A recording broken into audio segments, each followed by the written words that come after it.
Сегодня мы приготовили два вкуснейших блюда из свекольной ботвы. Смотрите видео до конца, я думаю, вам будет очень интересно.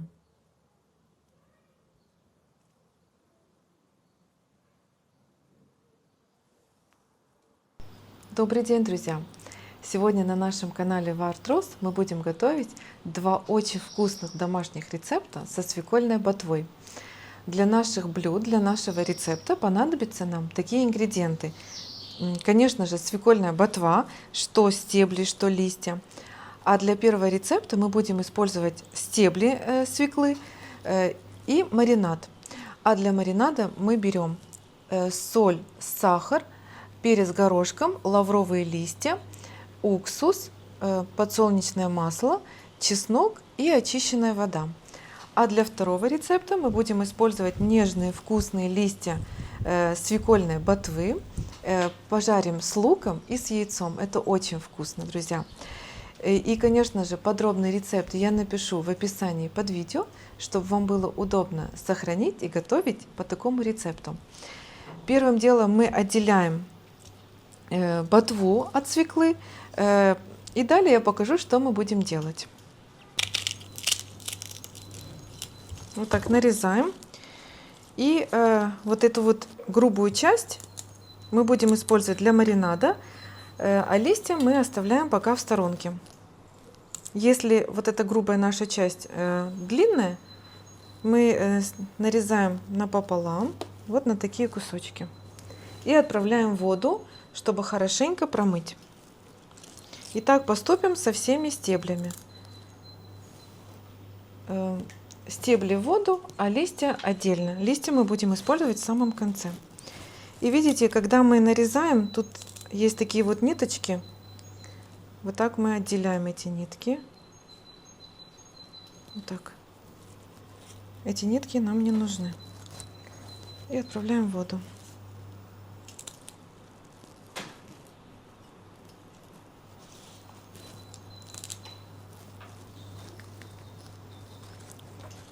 Смотрите, вот так у нас вот получается. Аж вода окрасилась. Как красиво получается.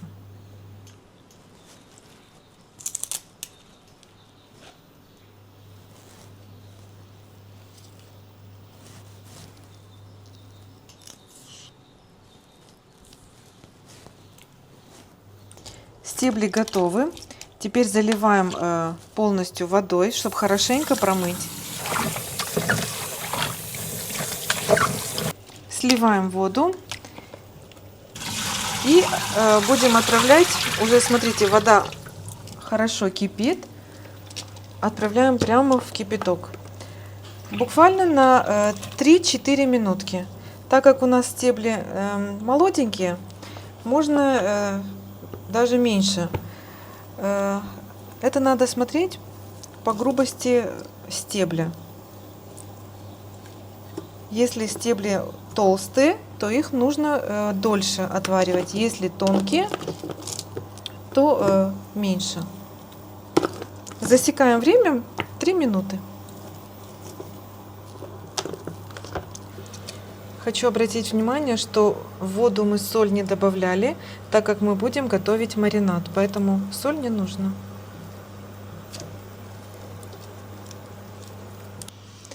Приготовим маринад. Мы берем литр воды очищенной, добавляем сахар,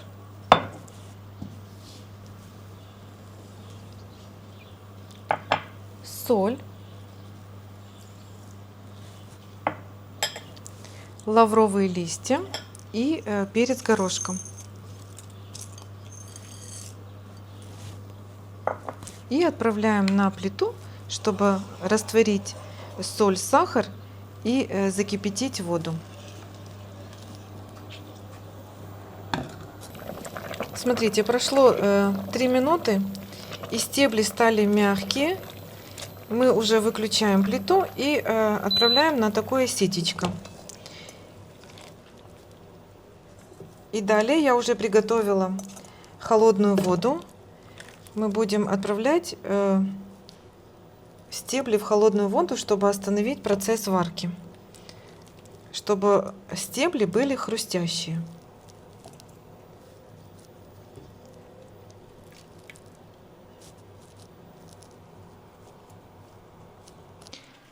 Отправляем горячие стебли на 2-3 минуты в холодную воду.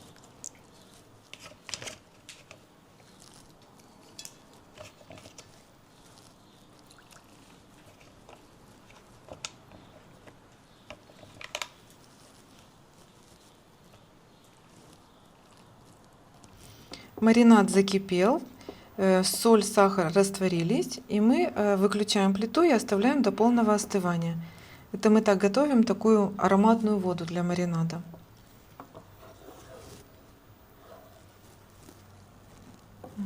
Все, я выключила. Все, стебли хорошо уже остыли. Отправляем в ситечко, чтобы хорошо стекла вода. И ждем, пока остынет маринад.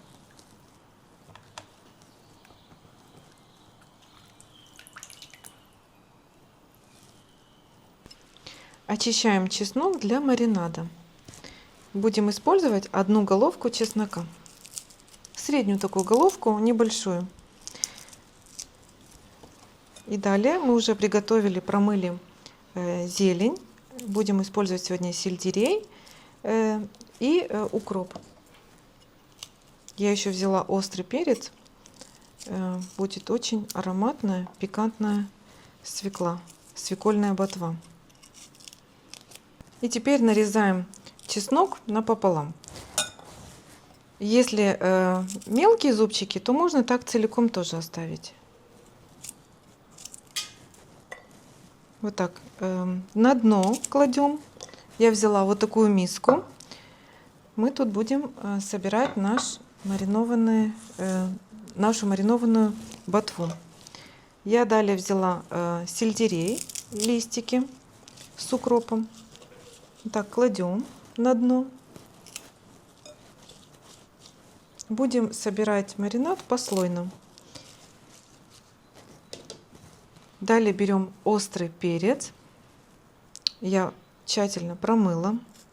Делаем такой надрез. Не до конца. Это мы делаем для того, чтобы аромат перца хорошо передавалось маринаду. Далее кладем сюда стебли сельдерея. Возьму сюда поближе, чтобы было удобно. И вот так аккуратненько складываем.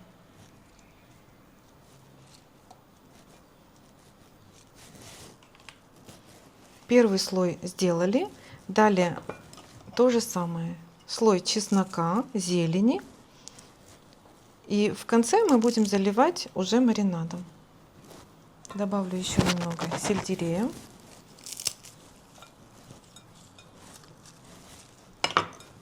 И слой опять ботвы.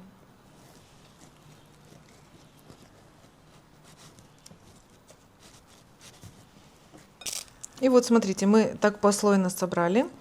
И последним слоем я кладу зелень.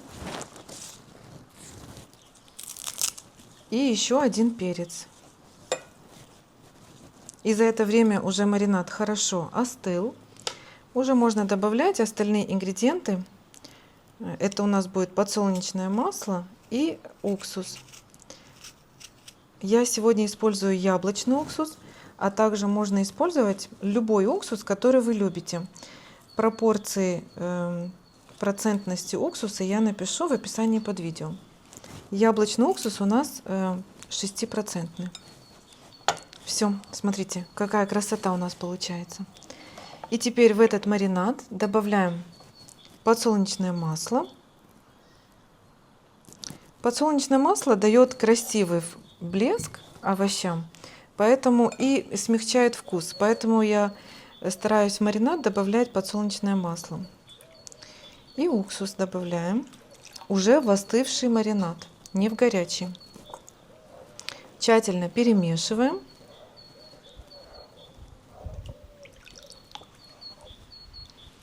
Ой, такой тут аромат, вы просто не представляете. Благодаря тому, что мы кипятим лавровый лист и перец горошком, они раскрываются совсем по-другому. Эти наши перец горошком и лавровый лист. И вот так аккуратненько заливаем на свекольную ботву. Так, чтобы хорошенько покрыть овощи.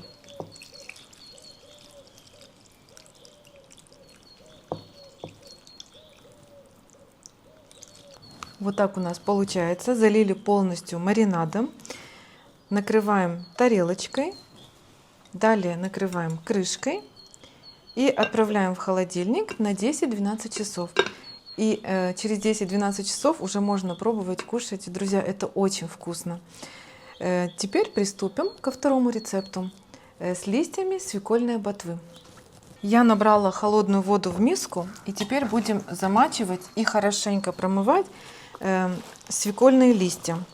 И хочу сказать, что этими листьями можно даже толму делать. Это очень вкусно и полезно получается.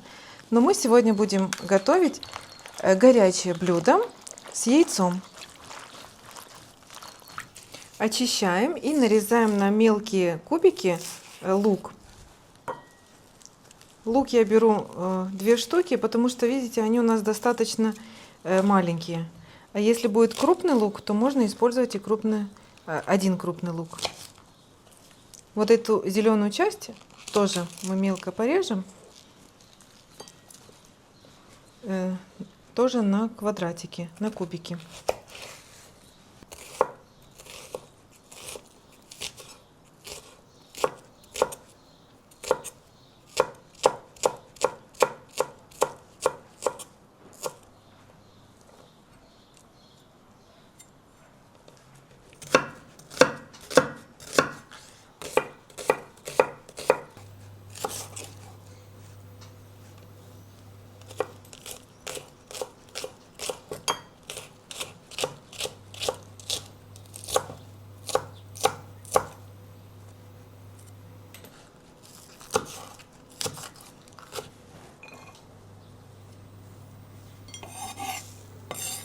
Отправляем в отдельную тарелочку. Сейчас будем обжаривать лук.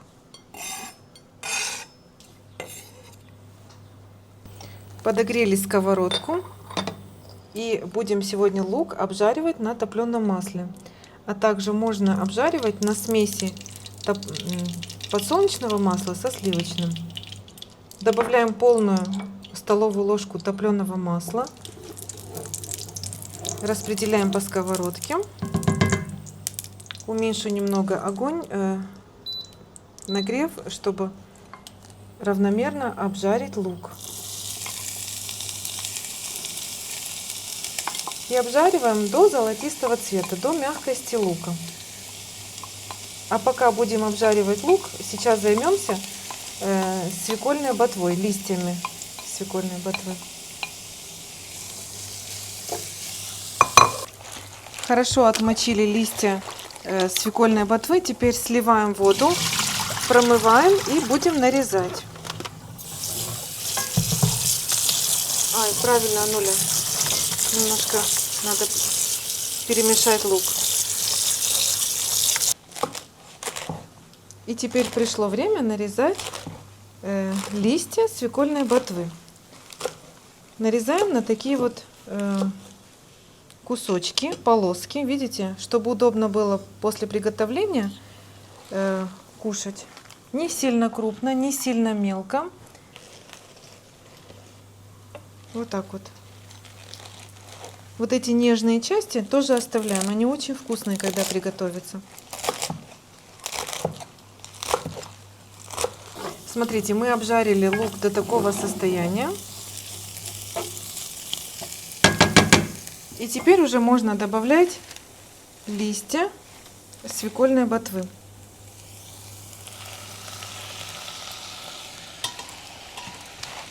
И будем тушить листья. Я приготовила стакан воды очищенной. Если нам понадобится, мы добавим. Сейчас посмотрим. Бывает так, что свекольная ботва настолько сочная, что имеет в себе много сока. Сейчас посмотрим. Выделит сок. Если выделит сок, значит не будем добавлять воды. А если понадобится, то можно добавить. И накрываем крышкой и тушим в течение 10-15 минут без добавления приправ, соли. Это мы уже потом будем добавлять. Пришло время перемешать. Смотрите, как много сока выделили наши листья. Я думаю, воды мы добавлять не будем, а будем вот так вот перемешивать и тушить до готовности.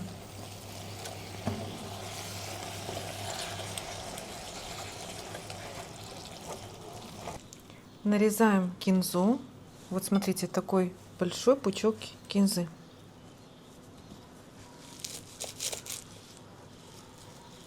Мелко-мелко нарезаем. Эти стебелечки мы оставляем, так как у кинзы очень нежные стебли, и они дают просто неповторимый аромат нашему блюду. Поэтому именно если вы будете добавлять кинзу, стебли не надо срезать. А если петрушку, там, укроп, другую зелень, то можно удалить стебли.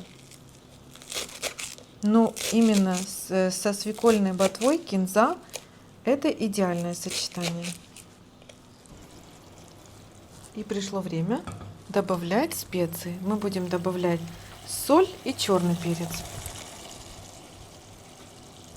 Соль добавляем по вкусу. Я приблизительно добавляю 1 чайную ложку. И небольшую такую щепотку черного перца. Перемешаем.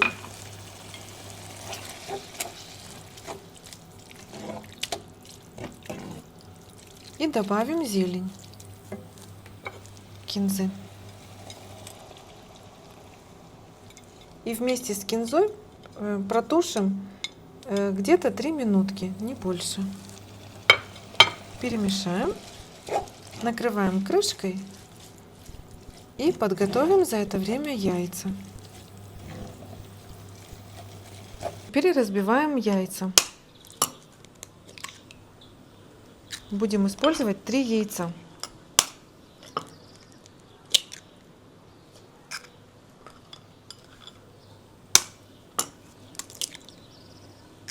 Добавим соль.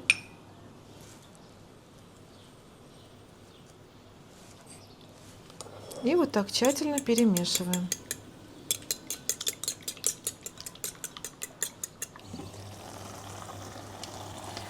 У нас тут такие ароматы, вы не представляете. Так вкусно пахнет. Прежде чем добавлять яйца, немного перемешаем. Я попробовала на вкус соли. Мне идеально. Если понадобится, на этом этапе можно добавлять по своему вкусу соль.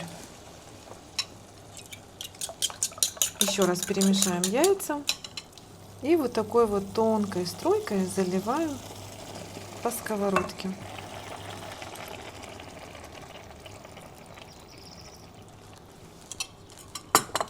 Перемешаем немного, чтобы равномерно распределить яйца. Накрываем крышкой и где-то через 3 минуты уже можно выключать газ. Все, наше блюдо уже готово. И уже можно переложить в красивую тарелочку и подавать на стол. Свекольная ботва, листья свекольной ботвы мы подаем с мацоном и чесноком. Я очищаю чеснок и буду соединять с мацоном. Думаю, 2 зубчика чеснока нам хватит.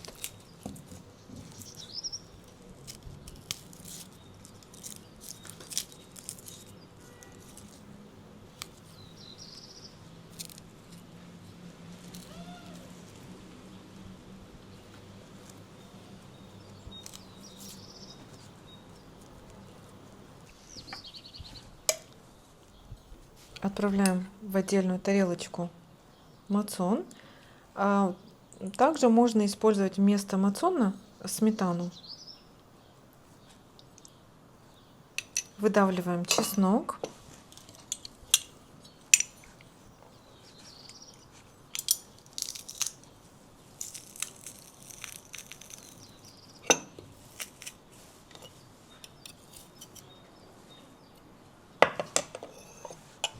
Перемешаем.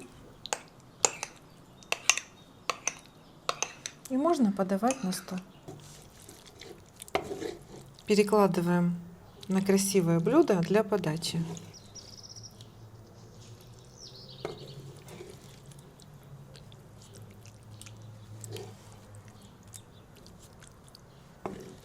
Вот и готовы наши вкуснейшие блюда из свекольной ботвы. Первое блюдо маринованные свекольные стебли мы сегодня пробовать не будем, так как они должны хорошо настояться в течение суток. Можно пробовать уже завтра. А омлет из свекольных листьев хочу сегодня попробовать и показать, как мы кушаем. Мы кладем на тарелочку, сверху поливаем мацоном с чесноком или со сметаной с чесноком. И вот так. И сейчас будем пробовать. Хочу сказать, что это быстрые блюда и полезные.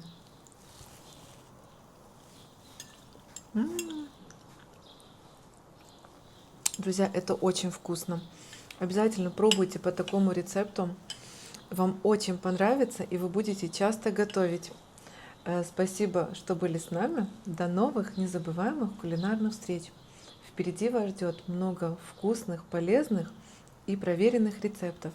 Обязательно подписывайтесь на наш канал, ставьте лайки, пишите комментарии. А я хочу попробовать еще с хлебом. Мне очень нравится именно соус, который образовывается благодаря тому, когда мы обжариваем, и выделяется сок из листьев свекольной ботвы. Так, кладем на хлеб, обмакиваем и кушаем. Угу.